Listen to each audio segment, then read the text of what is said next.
ಮಹಾ ತೀರ್ಪು ಪ್ರಕಟ ಆಗಿದೆ. ಅದರ ಬೆನ್ನಿಗೆ ಲೆಕ್ಕಾಚಾರಗಳು ಶುರುವಾಗಿದೆ. ಎನ್ಡಿಎ ಮೈತ್ರಿಕೂಟ ಏನು 20ಕ್ಕಿಂತಲೂ ಅಧಿಕ ಪಾರ್ಟಿಗಳನ್ನು ಒಟ್ಟು ಸೇರಿಸಿ ಎನ್ಡಿಎ ಮೈತ್ರಿಕೂಟ ಅಂತ ಏನು ಬಿಜೆಪಿ ಫಾರ್ಮ್ ಮಾಡಿದೋ ಎನ್ಡಿಎಗೆ ಸಿಕ್ತು ಬಹುಮತ. ಆದರೆ ಬಿಜೆಪಿಗೆ ಮಾತ್ರ ಸಮಾಧಾನ ಈ ಫಲಿತಾಂಶ ಕೊಡ್ತಾ ಇಲ್ಲ. ಎನ್ಡಿಎ ಬಹುಮತ ಸಿಕ್ಕರೂ ಕೂಡ ಬಿಜೆಪಿಗೆ ಸಮಾಧಾನ ಕಾಣ್ತಾ ಇಲ್ಲ. ಬಹುಮತದ ಅಂಚಿನಲ್ಲಿ ಬಿಜೆಪಿ ನಾಯಕರು ಎಡವಿದಂತೆ ಕಾಣಿಸ್ತಾ ಇದೆ. ಎನ್ಡಿಎಗೆ ಈಗಿನ ಸೀಟ್ ಶೇರು 294, ಬಿಜೆಪಿಯ ಪಾಲದರಲ್ಲಿ 243, 29 ಕಡಿಮೆ ಇರೋದು ಸೀಟುಗಳ ಕೊರತೆ. ಮಿತ್ರ ಪಕ್ಷಗಳ ಓಲೈಕೆ ಅನಿವಾರ್ಯ ಅನ್ನುವಂಥ ಸ್ಥಿತಿ ಬಿಜೆಪಿಯದ್ದು. ಇದು ಮೋದಿಗೂ ಸವಾಲು. ಟಿಡಿಪಿ ಮತ್ತು ಜೆಡಿಯು ಬೆಂಬಲ ಬಿಜೆಪಿಗೆ ಈ ಕ್ಷಣದಲ್ಲಿ ಶ್ರೀರಕ್ಷೆ. ಒಂದು ವೇಳೆ ಟಿಡಿಪಿ ಮತ್ತು ಜೆಡಿಯು ಹೊರಗೆ ಬಂದರೆ ಬಿಜೆಪಿಗೆ ಪ್ರಾಬ್ಲಮ್ ಆಗುತ್ತೆ. ಬಟ್ ಟಿಡಿಪಿ ಮತ್ತು ಜೆಡಿಯು ಚುನಾವಣಾ ಪೂರ್ವ ಮೈತ್ರಿ ಮಾಡಿಕೊಂಡಿರೋದ್ರಿಂದ ಬಿಜೆಪಿಗೆ ಅದು ಸದ್ಯಕ್ಕಂತೂ ಶ್ರೀರಕ್ಷೆಯ ರೀತಿಯಲ್ಲಿ ಕಾಣ್ತಾ ಇದೆ.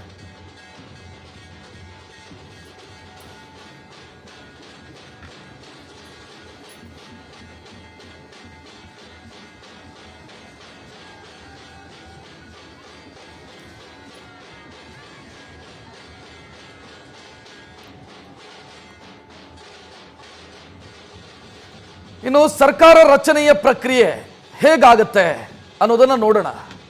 ಸದ್ಯ ಲೋಕಸಭೆಯಲ್ಲಿ ಬಿಜೆಪಿ ಅತಿ ದೊಡ್ಡ ಪಕ್ಷ, ಅಂದ್ರೆ 243 ಲೋಕಸಭಾ ಸದಸ್ಯರನ್ನ ಹೊಂದುವಂತ ಲಕ್ಷಣ ಕಾಣ್ತಾ ಇದೆ. ಅಂದ್ರೆ ಕೆಲವೆಡೆ ಮುನ್ನಡೆ, ಇನ್ನು ಕೆಲವೆಡೆ ಗೆಲುವು ದಾಖಲಾಗಿದೆ. ಹೇಗೆ ನೋಡಿದ್ರು ಕೂಡ ಬಿಜೆಪಿ ದೇಶದ ಅತಿ ದೊಡ್ಡ ಪಕ್ಷವಾಗಿ ಹೊರಹೊಮ್ಮಿದೆ. ಅಂದ್ರೆ ಲೋಕಸಭೆಯಲ್ಲಿ ಅತಿ ದೊಡ್ಡ ಪಕ್ಷ.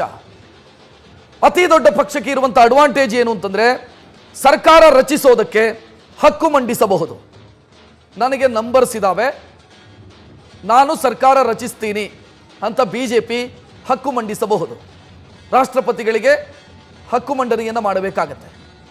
ಮಿತ್ರ ಪಕ್ಷಗಳ ಬೆಂಬಲದ ಪತ್ರವನ್ನು ಪಡ್ಕೊಳ್ಬೇಕು. ಅಂದರೆ 243 ಇದೆ ಬಿಜೆಪಿಗೆ. ಜೆಡಿಯು, ಟಿಡಿಪಿ, ಎಲ್ಜೆಪಿ ಈ ಪಕ್ಷಗಳ ಬೆಂಬಲದ ಪತ್ರದೊಂದಿಗೆ ಹಕ್ಕು ಮಂಡನೆಯನ್ನು ಮಾಡಬೇಕಾಗತ್ತೆ. ನಂತರ ರಾಷ್ಟ್ರಪತಿಗೆ ಕನ್ವಿನ್ಸ್ ಆದಾಗ, ಅಂದರೆ ಇವರ ಬಳಿ ನಂಬರ್ ಇದೆ ಅಂತ ಗೊತ್ತಾದಾಗ ಪ್ರಮಾಣ ವಚನ ಸ್ವೀಕರಿಸೋದಕ್ಕೆ ಮುಹೂರ್ತ ನಿಗದಿಯಾಗುತ್ತೆ. ನರೇಂದ್ರ ಮೋದಿಯವರೇ ಪ್ರಧಾನಿ ಅಂತ ಅನ್ಕೊಳ್ಳೋಣ. ನರೇಂದ್ರ ಮೋದಿಯವರು ಪ್ರಧಾನಿಯಾಗಿ ಪ್ರಮಾಣ ವಚನವನ್ನು ಸ್ವೀಕರಿಸ್ತಾರೆ. ಆ ರೀತಿಯ ಪರಿಸ್ಥಿತಿ ಬಂದಾಗ ಆ ನಂತರ ರಿಯಲ್ ಟಾಸ್ಕ್ ಇದೆ ಬಿಜೆಪಿಗೆ. ಫ್ಲೋರಲ್ಲಿ ಅಂದರೆ ಸದನದಲ್ಲಿ ಬಹುಮತವನ್ನು ಸಾಬೀತು ಮಾಡಬೇಕು. 272 ಬಹುಮತದ ನಂಬರು. ಈ ಬಹುಮತವನ್ನು ಸದನದಲ್ಲಿ ಬಿಜೆಪಿ ಸಾಬೀತು ಮಾಡಬೇಕಾಗತ್ತೆ. ಒಂದು ವೇಳೆ ಬಹುಮತ ಸಾಬೀತು ಮಾಡೋದಕ್ಕೆ ಆಗದೇ ಇದ್ರೆ, ಸಾಬೀತು ಮಾಡಿದ್ರೆ ಸರ್ಕಾರಕ್ಕೆ ಯಾವ ಸಮಸ್ಯೆಯೂ ಕೂಡ ಇಲ್ಲ. ನಿರ್ವಿಘ್ನವಾಗಿ ಸರ್ಕಾರ ಆಡಳಿತವನ್ನು ಮಾಡಬಹುದು. ಇಲ್ಲ, ಬಹುಮತ ಸಾಬೀತು ಮಾಡೋದಕ್ಕಾಗಲಿಲ್ಲ ಅಂತಂದ್ರೆ, ಈ ಹಿಂದೆ ವಾಜಪೇಯಿ ಸರ್ಕಾರ 1 ಮತದಿಂದ ಬಿದ್ದು ಹೋದಂಥ ಉದಾಹರಣೆಯೂ ಕೂಡ ಇದೆ. ಬಹುಮತ ಸಾಬೀತು ಮಾಡೋದಕ್ಕಾಗದಿದ್ರೆ ಸರ್ಕಾರ ಪತನವಾಗುತ್ತೆ. ಆಗ ಎರಡನೇ ಅತಿ ದೊಡ್ಡ ಪಕ್ಷಕ್ಕೆ ಅವಕಾಶ ಸೃಷ್ಟಿಯಾಗುತ್ತೆ. ಇಲ್ಲಿ ಎರಡನೇ ಅತಿ ದೊಡ್ಡ ಪಕ್ಷ ಯಾವುದು ಅಂತಂದ್ರೆ 99 ಸೀಟನ್ನು ಪಡ್ಕೊಂಡಿರುವಂಥ ಕಾಂಗ್ರೆಸ್ ಎರಡನೇ ಅತಿ ದೊಡ್ಡ ಪಕ್ಷ. 243 ಬಿಜೆಪಿ, 99 ಕಾಂಗ್ರೆಸ್. ಸೊ ಎರಡನೇ ಅತಿ ದೊಡ್ಡ ಪಕ್ಷಕ್ಕೆ ಅವಕಾಶ ಸೃಷ್ಟಿಯಾಗುತ್ತೆ. ಸೊ ಈ ರೀತಿ ಆದರೆ ಅಂದ್ರೆ ಬಹುಮತ ಸಾಬೀತು ಮಾಡೋದಕ್ಕೆ ಬಿಜೆಪಿಗೆ ಸಾಧ್ಯವಾಗದೇ ಹೋದರೆ ಕಾಂಗ್ರೆಸ್ಗೆ ಅವಕಾಶದ ಬಾಗಿಲು ತೆರೆದುಕೊಳ್ಳುತ್ತೆ. ಅಲ್ಲಿಯವರೆಗೆ ಕಾಂಗ್ರೆಸ್ ಕಾರ್ಯತಂತ್ರಗಳನ್ನು ಮಾಡಬಹುದೇ ವಿನಃ ನಾವು ಸರ್ಕಾರ ರಚಿಸ್ತೀವಿ ಅಂತ ಹಕ್ಕು ಮಂಡನೆ ಮಾಡೋದಕ್ಕಾಗಲ್ಲ ಕಾನೂನಿನ ಪ್ರಕಾರ. ಬಿಕಾಸ್ ಅತಿ ದೊಡ್ಡ ಪಕ್ಷವಾಗಿ ಬಿಜೆಪಿ ಇರೋದು, ಎನ್ಡಿಎ ಮೈತ್ರಿಕೂಟಕ್ಕೆ ಬಹುಮತವೂ ಕೂಡ ಇರೋದ್ರಿಂದ ಯಾವುದೇ ಸಮಸ್ಯೆ ಇಲ್ಲದೆ ಸದ್ಯದ ಪರಿಸ್ಥಿತಿಯಲ್ಲಿ ನರೇಂದ್ರ ಮೋದಿ ಅವರು ಪ್ರಮಾಣ ವಚನವನ್ನು ಸ್ವೀಕರಿಸಬಹುದು.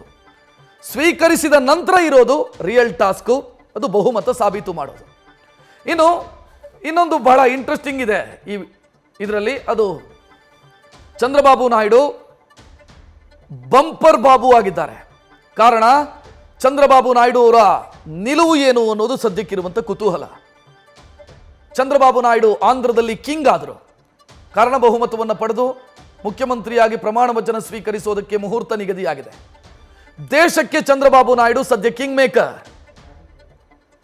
ಸದ್ಯ ಪ್ರಶ್ನೆ ಇರೋದು, ಚಂದ್ರಬಾಬು ನಾಯ್ಡು ಹೇಳಿ ಕೇಳಿ ರಾಜಕೀಯ ಮಹತ್ವಾಕಾಂಕ್ಷಿ.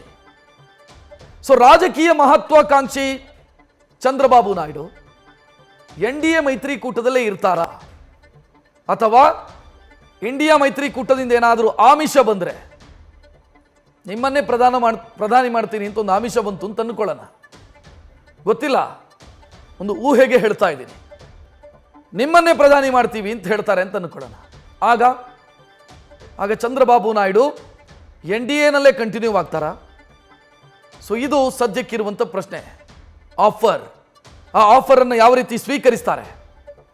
ಯಾಕಂತಂದ್ರೆ ಈ ಹಿಂದೆ ಮೋದಿಯವರನ್ನ ಟೀಕಿಸಿ NDA ಮೈತ್ರಿಕೂಟವನ್ನು ಚಂದ್ರಬಾಬು ನಾಯ್ಡು ತೊರೆದಿದ್ರು ಕೂಡ ಅವರು ಮೊನ್ನೆ ವಾಪಸ್ NDA ಮೈತ್ರಿಕೂಟ ಸೇರಿರೋದು. ನರೇಂದ್ರ ಮೋದಿಯವರ ಕಾರ್ಯವೈಖರಿಯನ್ನು ಟೀಕಿಸಿ ಸರ್ವಾಧಿಕಾರಿ ನರೇಂದ್ರ ಮೋದಿ ಅಂತ ಚಂದ್ರಬಾಬು ನಾಯ್ಡು NDA ಮೈತ್ರಿಕೂಟದಿಂದ ಆಚೆ ಬಂದಿದ್ರು. ಸೊ ಈಗ ಅಲ್ಲೇ ಇರ್ತಾರಾ ಚಂದ್ರಬಾಬು ನಾಯ್ಡು? ಇದು ಪ್ರಶ್ನೆ. ಇಂಡಿಯಾ ಮೈತ್ರಿಕೂಟದಿಂದ ಚಂದ್ರಬಾಬು ಅವರನ್ನು ಸೆಳೆಯೋದಕ್ಕೆ ಪ್ರಯತ್ನವೂ ಕೂಡ ಶುರುವಾಗಿದೆ. ಒಂದು ವೇಳೆ ಇಲ್ಲ, ನಾನು NDA ಮೈತ್ರಿಕೂಟದಲ್ಲೇ ಮುಂದುವರಿತೀನಿ ಅಂತೇನಾದರೂ ಚಂದ್ರಬಾಬು ನಾಯ್ಡು ನಿರ್ಧಾರವನ್ನು ತೆಗೆದುಕೊಂಡ್ರೆ, ಚಂದ್ರಬಾಬು ನಾಯ್ಡು ಅವರ ಹಂಗಿನಲ್ಲಿ ನರೇಂದ್ರ ಮೋದಿ ಸರ್ಕಾರ ಇದ್ದಂಗಾಗತ್ತೆ. ಆಗ ನರೇಂದ್ರ ಮೋದಿ ಸರ್ಕಾರಕ್ಕೆ ಸ್ವಾತಂತ್ರ್ಯ ನಿಜವಾಗಿಯೂ ಇರುತ್ತಾ ನಿರ್ಧಾರಗಳನ್ನು ತೆಗೆದುಕೊಳ್ಳುವ ವಿಚಾರದಲ್ಲಿ? ಈ ಹಿಂದೆ ವಾಜಪೇಯಿ ಅವರ ಸರ್ಕಾರವನ್ನು ಚಿಕ್ಕ ಚಿಕ್ಕ ಪಕ್ಷಗಳು ಕಿರು ಬೆರಳಲ್ಲಿ ಕುಣಿಸಿದಂಥ ಉದಾಹರಣೆ ಇದೆ. UPA ಸರ್ಕಾರವನ್ನು ಕೆಲ ಚಿಕ್ಕ ಚಿಕ್ಕ ಪಕ್ಷಗಳು ತನ್ನ ಇಶಾರೆಯ ಮೇಲೆ ನಡೆಸಿದಂಥ ಉದಾಹರಣೆಗಳಿದ್ದಾವೆ. ಒಂದು ಎಕ್ಸಾಂಪಲ್ DMK ಕಾಂಗ್ರೆಸ್ ಅನ್ನ ಯಾವ ರೀತಿ ಮೇಲೆ ಕೆಳಗೆ ಮಾಡ್ತಾ ಇತ್ತು ಅಂತ ನಾವೆಲ್ಲರೂ ಕೂಡ ನೋಡಿದ್ದೀವಿ. ಸೊ ಚಂದ್ರಬಾಬು ನಾಯ್ಡು ಅವರ ಹಂಗಿನಲ್ಲಿ ಏನಾದರೂ ಸರ್ಕಾರ ರಚನೆಯಾದರೆ ಆಗ ಸರ್ಕಾರದ ಮೂಗುದಾರ ಚಂದ್ರಬಾಬು ನಾಯ್ಡು ಅವರ ಕೈಯಲ್ಲಿರುತ್ತೆ. ನರೇಂದ್ರ ಮೋದಿ ಇಲ್ಲಿ ತನಕ ಆಡಳಿತ ಮಾಡಿದ್ದು, ಸರ್ವಶಕ್ತರಾಗಿ ಅಧಿಕಾರವನ್ನು ಮಾಡಿದ್ದು, ಅಂದರೆ ಪ್ರಚಂಡ ಬಹುಮತದೊಂದಿಗೆ ಅಧಿಕಾರ ಮಾಡಿರುವಂಥ ಪ್ರಧಾನಿ, ಪ್ರಚಂಡ ಬಹುಮತದೊಂದಿಗೆ ಅಧಿಕಾರ ಮಾಡಿದಂಥ ಮುಖ್ಯಮಂತ್ರಿ ನರೇಂದ್ರ ಮೋದಿ. ಗುಜರಾತ್ನಲ್ಲೂ ಕೂಡ ಅವರಿಗೆ ಹಂಗಿನ ಸರ್ಕಾರ ನಡೆಸಿ ಗೊತ್ತಿಲ್ಲ. ದೆಹಲಿಗೆ ಬಂದ ನಂತರನೂ ಕೂಡ ಹಂಗಿನ ಸರ್ಕಾರ ಮಾಡಿ ಗೊತ್ತಿಲ್ಲ. ಈಗ ಅನಿವಾರ್ಯವಾಗಿ ಹಂಗಿನ ಸರ್ಕಾರವನ್ನು ನಡೆಸಬೇಕಾದಂಥ ಪರಿಸ್ಥಿತಿ ನಿರ್ಮಾಣ ಆಗತ್ತೆ. ಸೊ ಚಂದ್ರಬಾಬು ಸ್ಟ್ರಾಂಗ್ ಆದರೆ ನರೇಂದ್ರ ಮೋದಿ ವೀಕ್ ಆಗುವಂಥ ಸಾಧ್ಯತೆ ಇದೆ.